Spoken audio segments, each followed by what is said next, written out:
Let's now move into our newest segment here on the John Campea Show, which is, of course, our Mint Mobile hotline question of the day. Of course, you guys can send in a question a lot of different ways, but one of the cool ways now, thanks to our friends at Mint Mobile, is you can actually call in a question on our hotline and leave a voice message for us, and maybe we'll select it for the show. And of course, our Mint Mobile hotline number is 951-268-4259. So, Jonathan, what's on our Mint Mobile hotline question today? Flamio, John, and crew, this is Chase from Austin, Texas. Do you guys think that with the amount of money and talent that Netflix is putting into this live-action Last Airbender series, that they're kind of banking on this being their version of a fantasy show that kind of catches the zeitgeist, kind of like Amazon's Lord of the Rings or HBO's Game of Thrones, to kind of compete with it? What do you guys think? All right, thanks a lot for saying that in. Listen, I'm actually very interested in this Netflix Last Airbender thing. Now, I was late to the party on the animated show. I didn't actually watch the animated show till the pandemic. Like a lot, I watched a lot during the pandemic, and I think a lot of people watched a lot during the pandemic. So I hadn't watched a lot. I hadn't watched it till the pandemic, and I watched it. I'm like, you know what? I get what everybody's talking about. Uncle Iroh, or is it properly pronounced Iroh or Ero?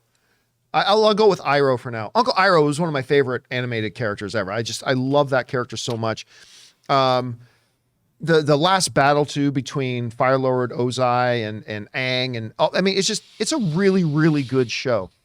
And when Netflix announced that they were going to be doing a live action adaptation for it, I felt very positive about it because, number one, M. Night's not associated with it. Right.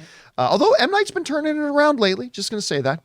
But other than HBO, nobody does series better than Netflix, other than HBO. HBO continues to be the gold standard, but right under them, I think, is Netflix. They have they have a terrible track record with their original movies, but they have a great track record with their original series. A couple of obvious exceptions to that, but still, they do a really good job. So I'm excited for this. Could they be looking at this as kind of their Game of Thrones? My first reaction is to say, hey, listen, they put out a lot of different shows. But then I thought about it more, and I thought, you know what? This is a property that's going to have, it already has its place in the cultural zeitgeist just because of the subject matter of it and the material. You do this right. That's a huge phrase. If you do this right, you know what? I actually believe this could. I don't know. I don't think it's going to draw 19 million viewers like, Rings of Power or House of the Dragon or anything like that. I don't think it's going to get that kind of number. But if you do this right in the right way, with the right approach, in a live action environment, and they certainly put together a really good cast, then they might be looking at this as maybe their kind of answer. I mean, they've got a lot of different corners already covered with a lot of other types of shows. But this kind of high fantasy kind of thing, this could be it, maybe. I don't know, Rob, what do you think? Well, yeah, and our viewer was asking about whether they're making a zeitgeist show. Yeah. I think that Netflix had zeitgeist shows, and Stranger Things and Squid Game and any number of documentaries. But in the same vein as a Rings of Power. Yeah, I mean, Dragon. I think instead they're looking at the fact that it's an incredibly successful animated series. It's got a great fantasy, sweeping fantasy, epic vibe to it. I think that's what they're trying to create. I don't think, you can't, it's just like you can't make a cult movie. You can't go out and say, I'm going to make a cult film. A cult film happens, and a zeitgeist series happens. What you have to do is you have to make the greatest show that you can. There's always hope that you want it to catch on, but if nothing else, I think they want it to be a great show first and foremost. I mean, Lord of the Rings and whether it's House of the Dragon or these are things that are earned. And we've already seen what happens when it's done badly. Yeah, but one of our viewers, I think it was Austin, in the live chat, brings up a really good one: Witcher. So we've already seen in something like Witcher that they can take that kind of material. I understand. I can hear everybody screaming at me right now. John, Witcher is different from Last Airbender. I know, but I'm talking in that vein. They've shown they can take that high fantasy kind of stuff and do something really good with it. Yeah, and I agree, and I think that's what they're trying to do. Because look, look, everybody wants to hit home runs, but that idea, that mentality is wrong. What you want to do is you want to make a great show that your audience loves to get those subscribers to come in. And I think that's what they're trying to do. And the people they've hired are trying to do that. And that's what they want, because it's not like you're trying to create the next Last Airbender's been around for a while. It's not something new. Right. So I think what they want to do is service that material, make a great show, so people that don't know the animated series are like, oh, what is that? That'll stand on its own. Stand on its own, and they'll get new subscribers to come in specifically to watch the show. Everybody hopes it'll be a zeitgeist thing, but you can't shoot for that. Amy, what do you think about this? Yeah, I mean, if the question is sort of, are they kind of trying to ride that wave? I would say no, because as we've pointed out, we've seen Netflix. One thing I think Netflix really does excel at is they're sort of diving into these genre series. Right. You have Bridgerton doing, this sort of romance period piece. You have things like Haunting of Hill House. They're not afraid to hit a pretty wide spread of genres. Yeah, that's true. And to me, well, they are both high fantasy, or they are all kind of in that fantasy realm.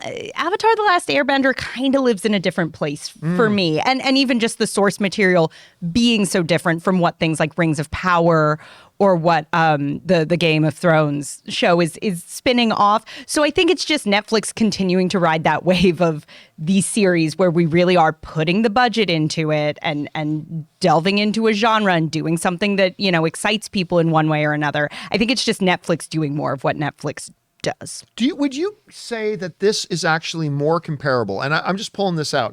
This is not a rhetorical question.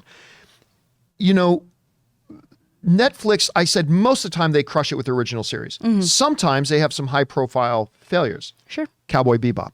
Yeah. Would you say maybe that this Last Airbender, whereas the person asking the question and us were kind of comparing it to that high fantasy kind of thing, but would you say maybe the more apt comparison is to Cowboy Bebop than that? I personally lean more towards Dragon, but I don't know. What do you think?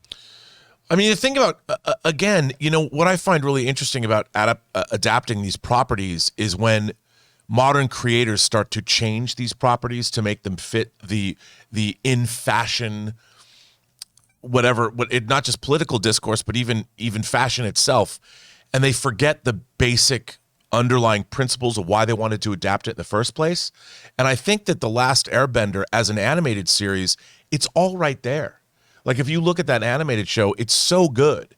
And I think that The Last Airbender, the movie, didn't really lean into what was great about the animated show. And I think what Netflix is doing is they're looking at that and going, if we adapt this show the way it was conceived, we're going to end up having a great TV series that in this climate with House of the Dragon succeeding, whether you love Rings of Power or not, people are watching it. People like high fantasy. Witcher's worked for us. They're trying to make a great fantasy show that will stand on its own, that will live for a long time, that will always have viewers come in. And I would argue just that I think Avatar works because it is a bit of a D none of the above. It's not quite fantasy in a way we've seen before. It's not, quite really anything. I can't think of anything that's quite comparable. And I do think it's why that series works so well. And I think it's probably why they were so interested in adapting it. Sandman too. Sandman is actually a great adaptation. It is. Of the comic. It really is.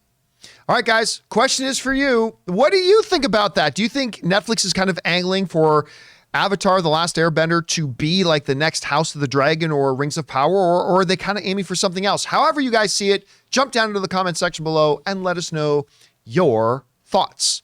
Hey guys, we want to thank the sponsor of today's episode, Mint Mobile. Mint Mobile offers premium wireless starting at just $15 a month. And now for the plot twist. I'm just kidding, there isn't one. Seriously, Mint Mobile just has premium wireless service from $15 a month. There's no trapping you into a 2-year contract or opening the bill to find these crazy fees. There's no luring you in with free subscriptions to streaming services that you'll forget to cancel and be charged full price for. I used to dread opening my phone bill every month because every time I was opening it, it was like playing roulette. I never knew what the actual price was going to be, and it always seemed to get higher. But not with Mint Mobile. Mint Mobile gives you the best rate whether you're buying for one or a family, and at Mint, families start at 2 lines. All plans come with unlimited talk and text, plus high-speed data delivered on the nation's largest 5G network. And if you're worried about the complication of switching things over, don't. Use your own phone with any Mint Mobile plan and keep your phone number along with all your existing contacts. So guys, get premium wireless from just $15 a month and no unexpected plot twists at mintmobile.com/Campea. That's mintmobile.com/Campea. Seriously, you'll make your wallet very happy at mintmobile.com/Campea.